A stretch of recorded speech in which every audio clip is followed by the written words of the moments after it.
Hello friends, नमस्ते। तो आपका आज की क्लास के अंदर स्वागत है। तो बच्चों, हम पहले कर रहे थे प्रीवियस क्लास के अंदर acceleration.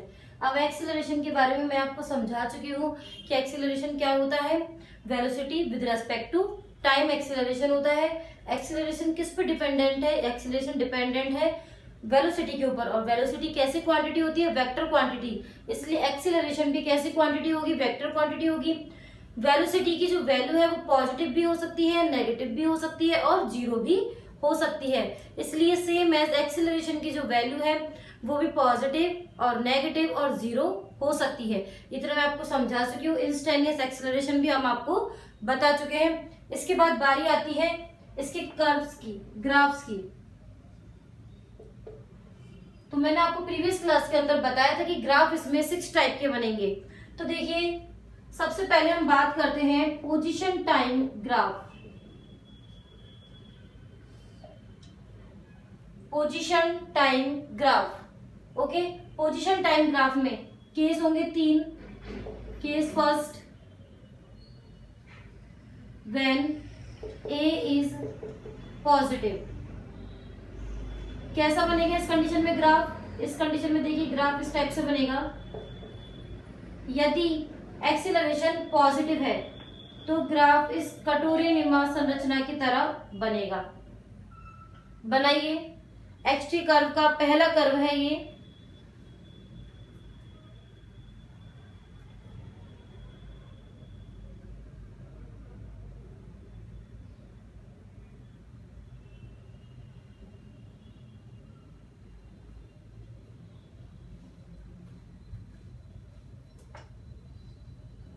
Case number second, when a is negative. जब एक्सीलरेशन नेगेटिव होता है तब इसका दूसरा नाम भी होता है रिटार्डेशन। रिटार्डेशन भी बोलते हैं, डी एक्सीलरेशन भी हम इसको बोलते हैं। तो इसके लिए जो कर्व आएगा वो इस टाइप से होगा। देखिए,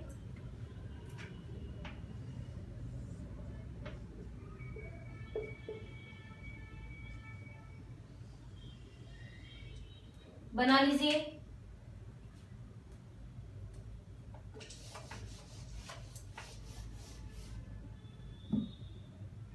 ओके, एक्सीलरेशन पॉजिटिव हो गया, एक्सीलरेशन नेगेटिव का हो गया। Case third, when a is at constant और zero. When a is zero, इस कंडीशन में ग्राफ कैसा बनेगा? इस कंडीशन में ग्राफ बनेगा स्ट्रेट लाइन। वाई?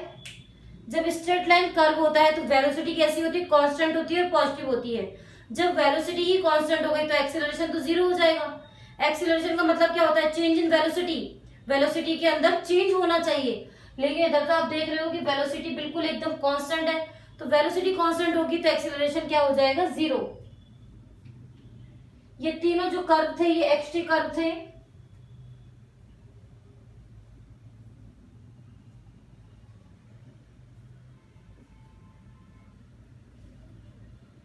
अब हम बात करते हैं velocity time curve, velocity time graph for acceleration.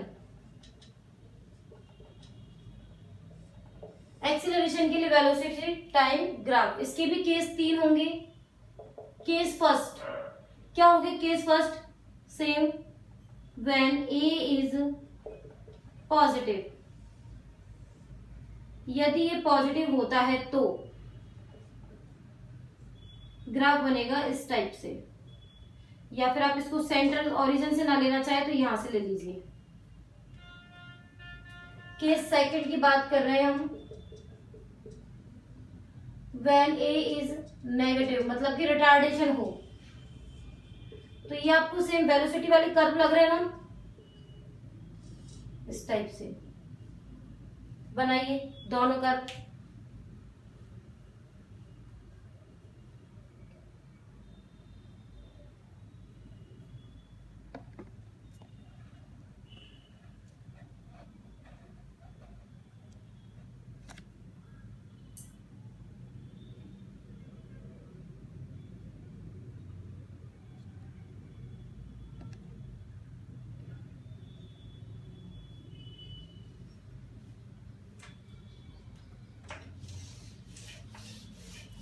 Case third,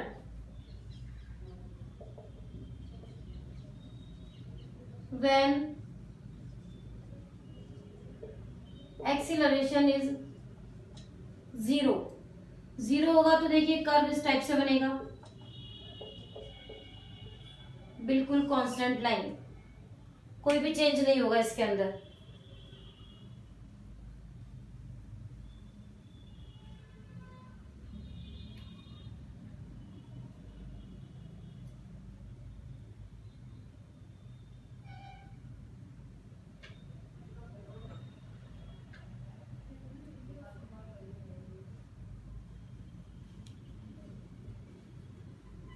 तो बच्चों आज हम कुछ न्यूमेरिकल्स को स्किप करते हुए एक बेहतरीन टॉपिक पढ़ते हैं, kinetic equations, derivation of kinetic equations. ठीक है, derivation of kinetic equation.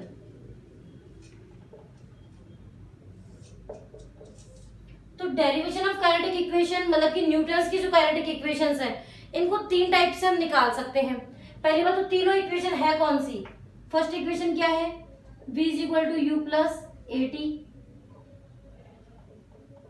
Second क्या है? s is equal to U T plus half A T square. Third क्या है? v square is equal to U square plus 2as। अब इनके method कौन से हैं? मेथड देखो, पहला मेथड है ग्राफिकल मेथड, ग्राफिकली मेथड, अभी उतारने का टाइम मिल जाएगा। सेकंड है मैथमेटिकल मेथड,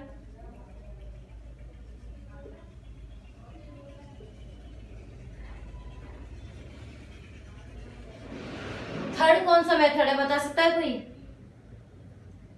थर्ड होता है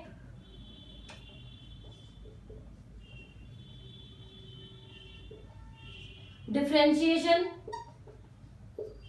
इंटीग्रेशन मेथड। इसको और भी थर्ड नाम से जाना जाता है, लेकिन हम यहाँ इसका नाम है डिफरेंशिएशन इंटीग्रेशन मेथड। तो ये 3 इक्वेशंस को हमको इन 3 मेथड से प्रूफ करना है। ठीक है, तो आज हम प्रूफ करेंगे ग्राफिकली मेथड के थ्रू। ओके, तो फटाफट से इसको उतार लीजिए, जब तक हम इनको भर लेते हैं इसमें, जिससे आपको अच्छा दिखाई दे सके।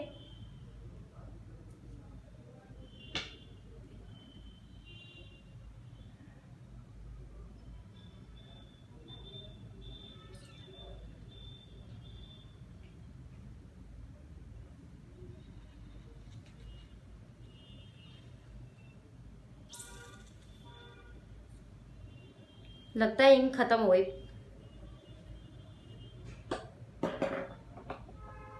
चल जाएगा अपनी आज का क्लास का काम, तो हम निकाल ही लेंगे।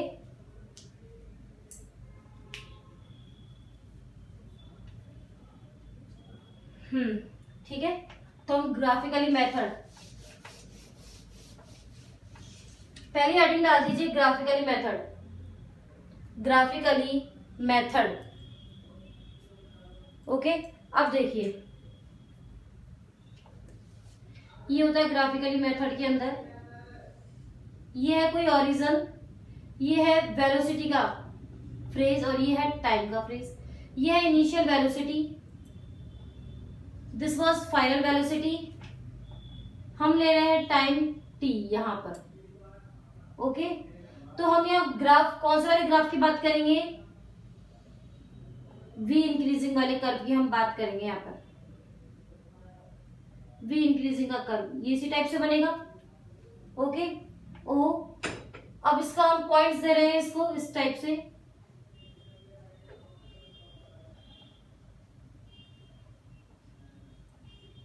ये जो इसकी डिस्टेंस है ये हमने मान ली t, इसको मानेंगे हम a पॉइंट।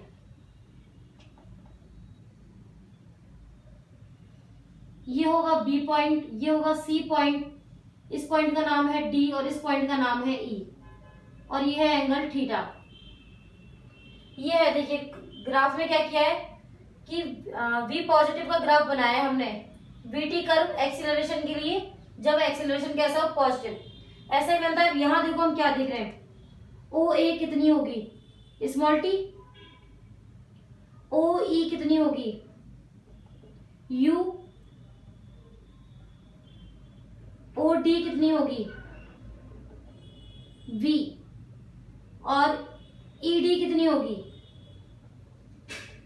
ई डी या B C, V minus U. इसमें से इसको माइनस करेंगे तभी ये आएगा। ध्यान से देखो, ये पूरी है, हमें इतनी फाइंड करनी है, तो इतनी पूरी में से इसको हम माइनस कर देंगे। ओके, ये हो गए ओ ए और ई बी, ये भी बराबर है, तो ये अपना कंप्लीट।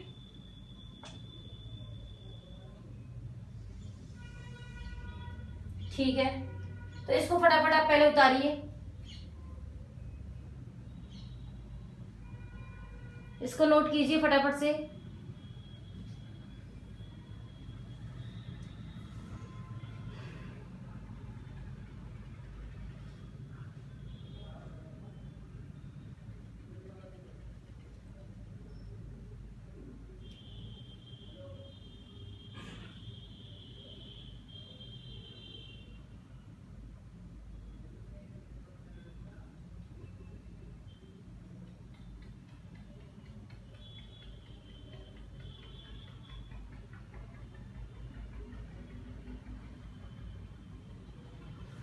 हो गया। अब देखिए, इक्वेशन फर्स्ट हम निकाल रहे हैं, स्लोप निकालिए। स्लोप इन ट्राइंगल EBC,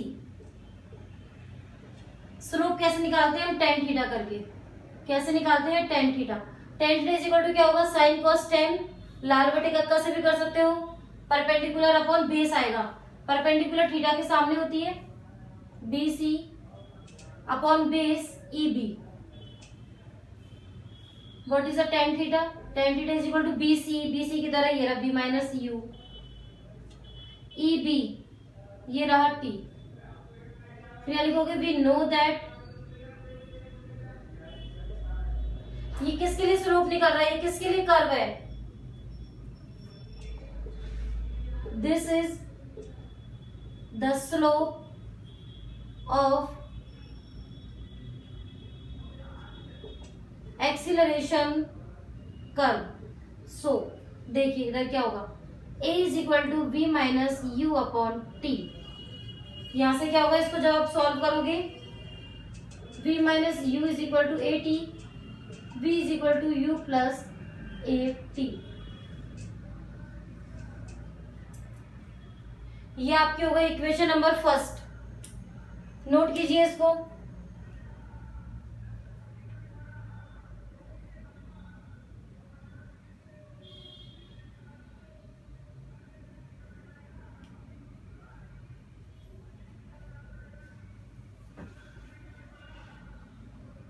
ऐसे डिस्टेंसेस को पहले लिख लेते हैं ना, उससे फायदा ये रहता है कि हमको बार बार अगर डायग्राम में देखने की जरूरत नहीं पड़ती, सीधा ही इसको हम कवर कर लेते हैं।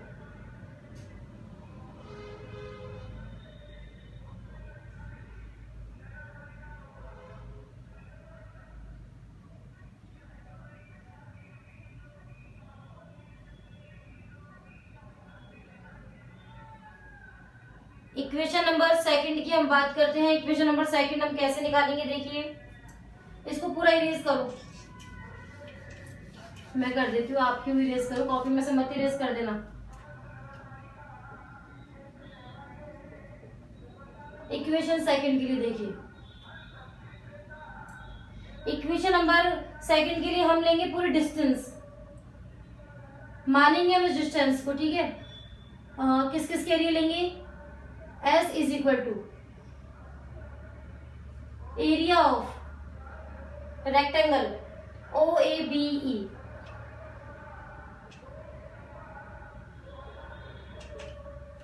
टीचर्स कई बार ऐसे कराते हैं, इस S को बाद में लिखते हैं और टोटल सरफेस एरिया लिख के फिर इसके बाद में इसको S नाम दे दिया जाता है, ठीक है।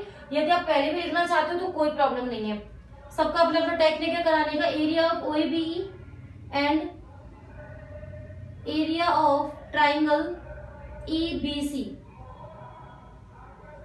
Then s is equal to area of, ये रेक्टेंगल क्या होता है, length into breadth plus area of triangle क्या होता है, हाफ, क्या होता है, बेस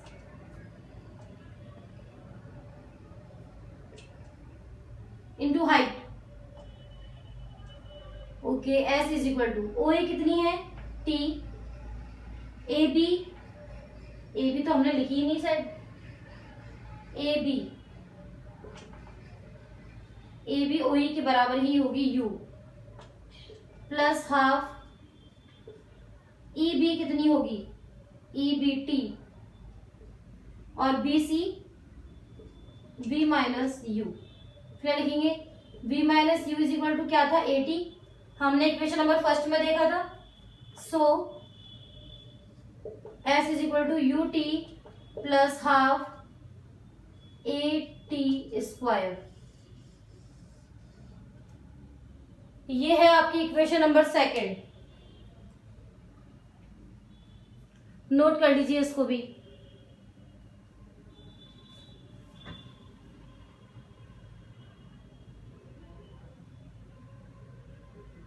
इस चैप्टर की आपको शायद 3 क्लासेस और मिल जाएंगी, हम कोशिश करेंगे 3 क्लासेस के अंदर ही इस चैप्टर को कंप्लीट कर दें, बट जल्दबाजी नहीं करेंगे। 1-2 क्लास एक्स्ट्रा हो भी जाएंगी तो कोई इशू नहीं है, बट 3 क्लासेस में कर देंगे, टाइमिंग ज्यादा ले लेंगे आपका, ठीक है।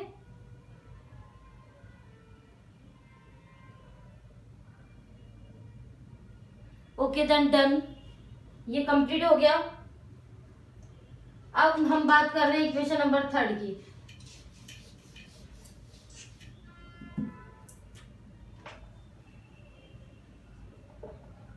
इक्वेशन 3 यहां लिखेंगे वी नो दैट, क्या जानते हैं, distance is equal to velocity V average into time.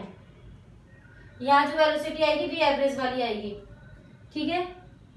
V average कितना होगा, कितनी वेलोसिटी है यहाँ पर, 2, इनिशियल प्लस फाइनल अपॉन 2, और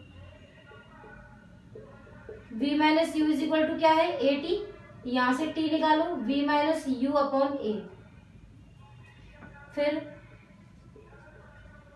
put the value of v average and t in equation s is equal to V average t। इस equation में हम ये दोनों वैल्यू पुट करते हैं, कीजिए पुट s वी एवरेज कितना होगा, v प्लस यू अपॉन 2। किसी भी चीज का एवरेज ऐसे निकालते हैं, जितनी चीजें हैं उनको जोड़ दो और नंबर ऑफ थिंग्स का डिवाइड कर दो। a 2as is equal to v plus u v minus u. इन दोनों को हम सॉल्व करेंगे a plus b, a minus b से, तो ये आएगा v square minus u square, 2as। तो v स्क्वायर कितना हुआ, u स्क्वायर प्लस 2as।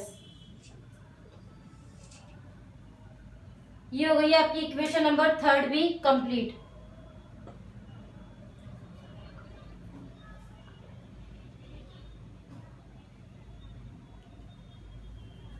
तो ये आपका कंप्लीट हुआ है, इसको फटाफट से उतारिए।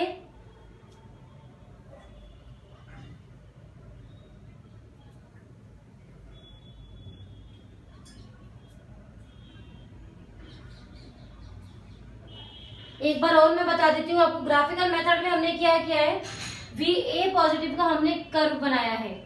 ए पॉजिटिव का कर्व इसी टाइप से होता है। ये इनिशियल वेलोसिटी, फाइनल वेलोसिटी दे रखी है, इसमें स्लोप दे रखा है थीटा। हमने इसके बाद ये 4 क्वांटिटी इसकी लिख ली है कि कौन सी चीज क्या है। उसके बाद इक्वेशन नंबर 1 के लिए मैंने निकाला है स्लोप। स्लोप में हमने निकाला है tan थीटा। tan थीटा की वैल्यू पुट करके उसको एक्सेलरेशन के इक्वल में हमने रख दिया है और उसको क्रॉस मल्टीप्लाई करके हमने सॉल्व किया, तो v is equal to you plus A t आ रहा है। इक्वेशन नंबर 2 के लिए मैंने क्या किया, ये 2 मेरे को एरिया दिख रहे थे, इन दोनों का एरिया मैंने निकाला, वैल्यू पुट करी। रेक्टेंगल के लिए होता है लेंथ इंटू ब्रेथ और ट्राइंगल के लिए होता है हाफ बेस इंटू हाइट। उससे सॉल्व किया हमने, तो आपका जो इक्वेशन नंबर सेकंड है वो कंप्लीट हो गया।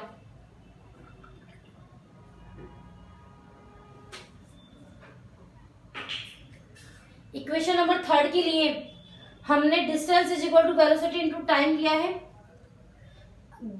दिमाग में ये रखना है कि जो वेलोसिटी हमने ली है वो औसत वाली ली है, एवरेज वाली, और उसके बाद ही हमने सॉल्व किया है। ओके, तो हम नेक्स्ट क्लास में मिलते हैं आपसे।